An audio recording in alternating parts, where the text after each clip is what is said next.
Break के बाद एक बार फिर से आपका स्वागत है। हम बार बार बात कर रहे हैं इस बजट से जनता को क्या मिला, क्या कुछ उम्मीदें जो पाले बैठी थी जनता चिदम्बरम जी से वो पूरी हो पाई या फिर वैसे ही टूट गई। क्योंकि कहीं ना कहीं जो जनता की प्रतिक्रिया है मिली जुली आ रही है। उद्योगपति भी कहीं ना कहीं परेशान नजर आ रहे हैं कि उन्हें कुछ खास नहीं दिया गया। तो जनता भी बार बार कह रही है कि तत्कालिक रूप से उन्हें कोई फौरी राहत मिलती नजर नहीं आती है। महंगाई से बचने का कोई तरीका इस बजट में सामने नहीं आया। हमारे साथ कुछ और नए मेहमान जुड़े हैं। हमारे साथ आकाश जिंदल जी मौजूद हैं, MD pure growth private limited के। आकाश जी बहुत बहुत स्वागत है आपका मेट्रो न्यूज में। साथ साथ हरीश चोपड़ा जी मौजूद हैं, वरिष्ठ पत्रकार हैं। हरीश जी आपका बहुत बहुत स्वागत है मेट्रो न्यूज में। मैं शुरुआत करना चाहूंगा एनालिस्ट के साथ, कहीं ना कहीं आकाश जी के साथ, कि पूरा बजट उन्होंने देखा और लगातार सुबह से वो हम जैसी और मीडिया हबों के साथ लगातार बैठे रहे हैं और चर्चा करते रहे हैं। लेकिन उसके बाद भी क्या कंक्लूजन निकला है, क्या इस बजट को आप कहना चाहेंगे? क्योंकि पॉजिटिव नेगेटिव दोनों तरह की बातें आपने देखी है। शुरुआत आपसे। देखिए, सबसे पहले मैं शुरुआत करूंगा मार्क्स देने से, जो मैं पहले बाद में किया करता था। मैं 100 में से 57-58 मार्क्स दूंगा। मेरे हिसाब से बजट पास है। फर्स्ट क्लास से थोड़ा कम रह गया और इतने मार्क्स देने का एक सोल रीजन है, गवर्नमेंट की एक अचीवमेंट भी रही है। क्रिटिसिज्म तो आज हमने बहुत सुन ली। एक बहुत बड़ी अचीवमेंट रही है फिस्कल डेफिसिट। फिस्कल डेफिसिट हमारे व्यूअर्स को बता दूं सिंपल भाषा में, इसका मतलब है सरकार के आमदनी और खर्चे के बीच का जो गैप होता है, सरकार का घाटा। यानी अगर आपके घर का बजट, आपकी जो है कमाई 15,000 रुपये, घर का बजट, घर का खर्चा 17,000 है, तो 2,000 आपके घर का जो है फिस्कल डेफिसिट हो गया। ऐसी हर सरकार का फिस्कल डेफिसिट होता है, सरप्लस में बहुत कम होती है। अमेरिका का भी डेफिसिट होता है। वो प्रोजेक्ट किया गया था 5.3%। और लगातार इस देश का इंटेलिजेंसिया ये बिलीव कर रहा था कि वो 5.5 से ज्यादा होगा। कल इकोनॉमिक सर्वे से पार्शियल रिलीफ मिला कि 5.3 होगा और आज चिदम्बरम साहब को इस चीज के लिए मुबारकबाद देनी होगी कि वो 5.2 निकला। यानी सरकार का घाटा कम निकला। और इससे ये नहीं है कि आपका सरोकार नहीं है, सरकार का घाटा कम है, तो इसका मतलब है सरकार की बैलेंस शीट हम आप लोगों की मिली जुली बैलेंस शीट है। यानी इसका मतलब सिर्फ इसके जो अगर कोई कंक्लूजन निकाला जाए तो उस कंक्लूजन ये है कि महंगाई कम होगी, टैक्सेस ज्यादा जो है कम लगेंगे। सिर्फ इससे मैं ओवरऑल कोई कंक्लूजन नहीं निकाल रहा हूं, तो इसलिए 57-58 नंबर दे रहा हूं। लेकिन अगर दूसरे एंगल पे आते हैं, कई इश्यूज हैं जहां चीज गड़बड़ाती है।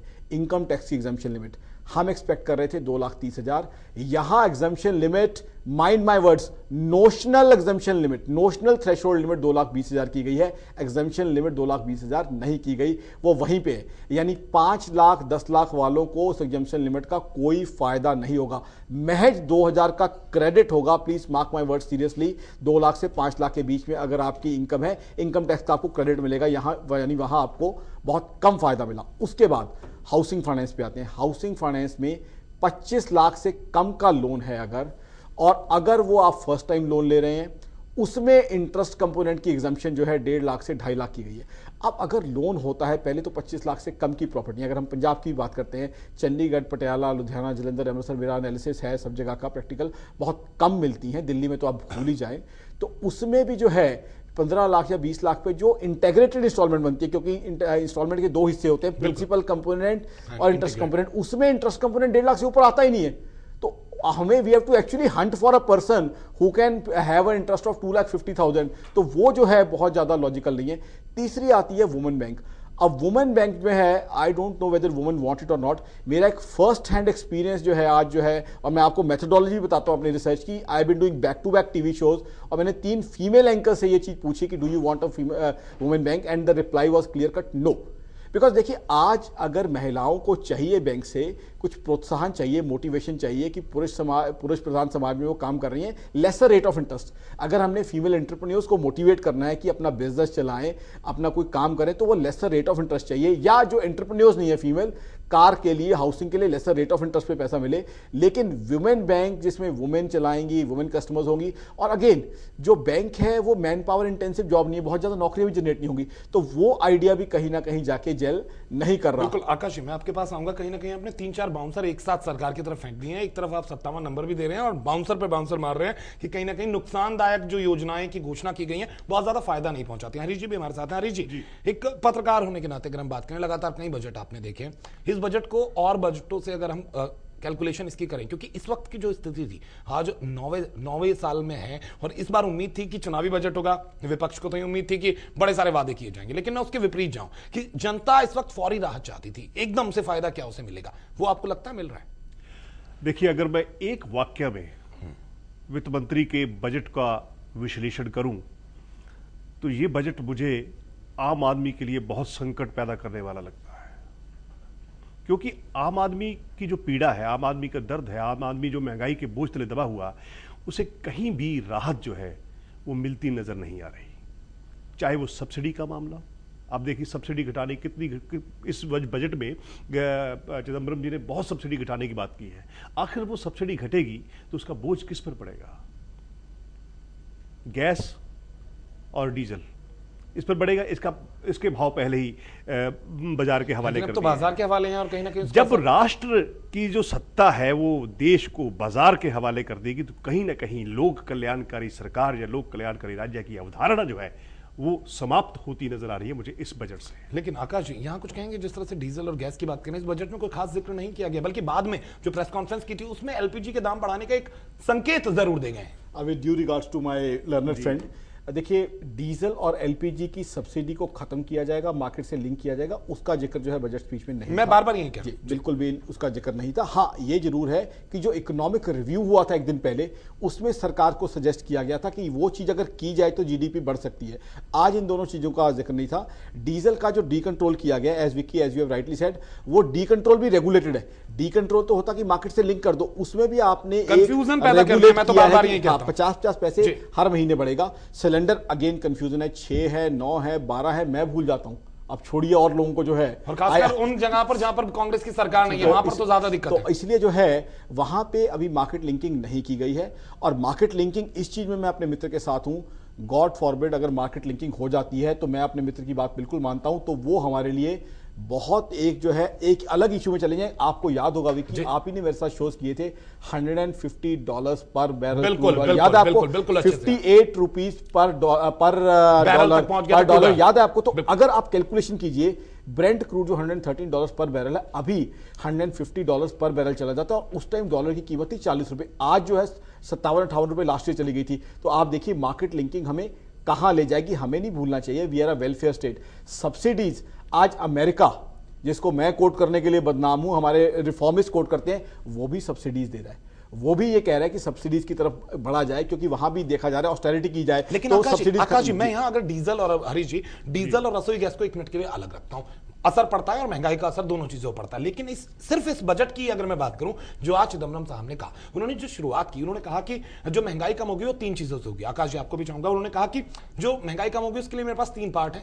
एफडीआई आएगा, लोगों को नौकरियां मिलेंगी, रोजगार मिलेगा, महंगाई कम होगी। दूसरा उनका कहना था विदेशी इन्वेस्टमेंट होंगे, एलआईसी जैसी कंपनी, बीमा कंपनी आएंगी, वो इन्वेस्ट करेंगी, कहीं ना कहीं उसका फायदा होगा। तीसरा, जो विदेशी बैंक है वो हिंदुस्तान में आकर कर्ज देंगे। उसके पीछे उनका बड़ा जबरदस्त लॉजिक था, जो हमारे एनालिस्ट आज पूरे दिन में भी रहे। उनका कहना था विदेशों में 4 से 5%, वहां 2 से 4% है, लेकिन अगर वो किसी दूसरे देश के लोगों को ऋण देते हैं तो वहां 4 से 5% हो जाता है, और हिंदुस्तान में तो उसका रेट ज्यादा है। लेकिन इसका एक नुकसान भी होता दिखता है। हमें एक तरह से वापसी में पूरी तरह से विपक्ष भी बार बार ये बात उठा रहा है कि हम विदेशी लोगों के इर्द गिर्द क्यों बंधते जा रहे हैं, हम लोग अपनी जो पावर है उसको खत्म कर रहे हैं। मतलब ऐसा लगता है पैर मेरे हैं, लेकिन जो स्केट नीचे लगा है ना, रोलर स्केट, वो अमेरिका और कनाडा से आएगा। I would take your permission to answer this question first. I think it's the best question which has been asked to me since this afternoon. I need to compliment you.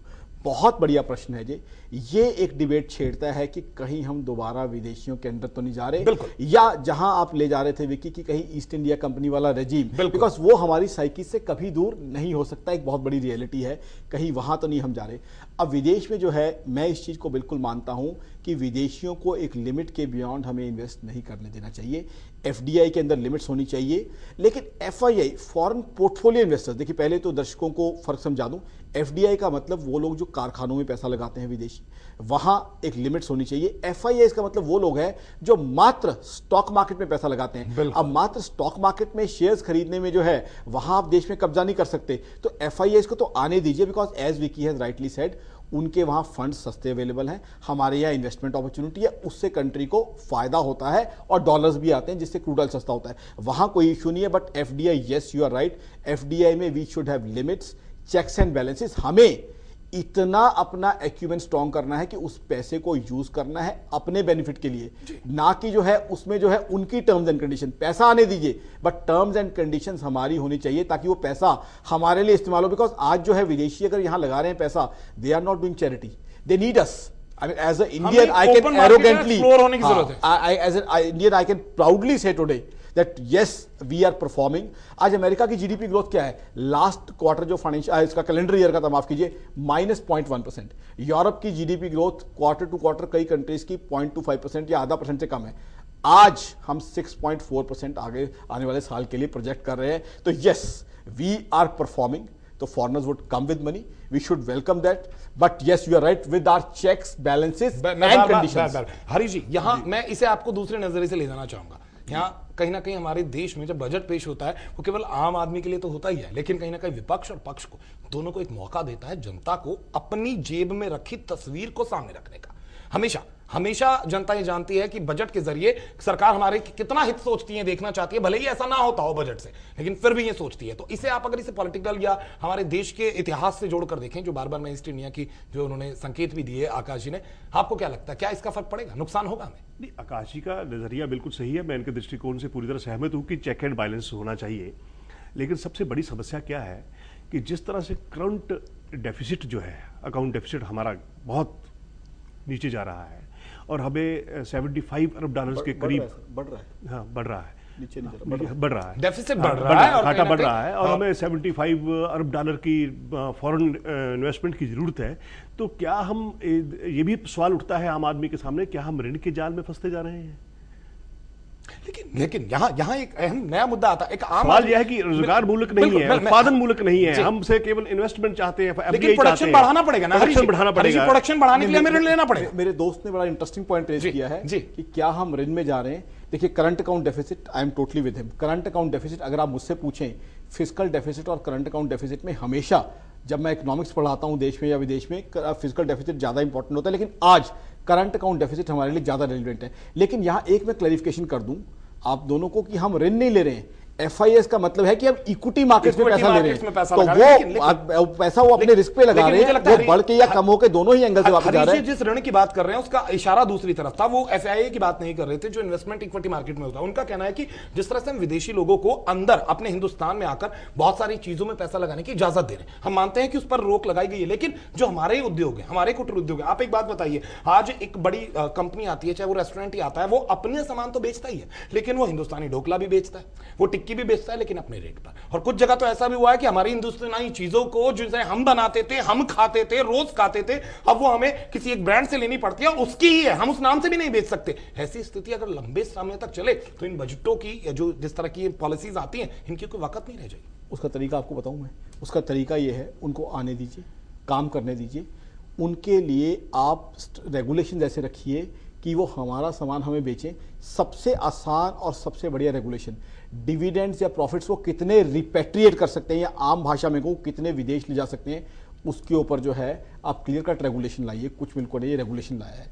दूसरी बात, उन companies के लिए listing जो है वो mandatory कीजिए।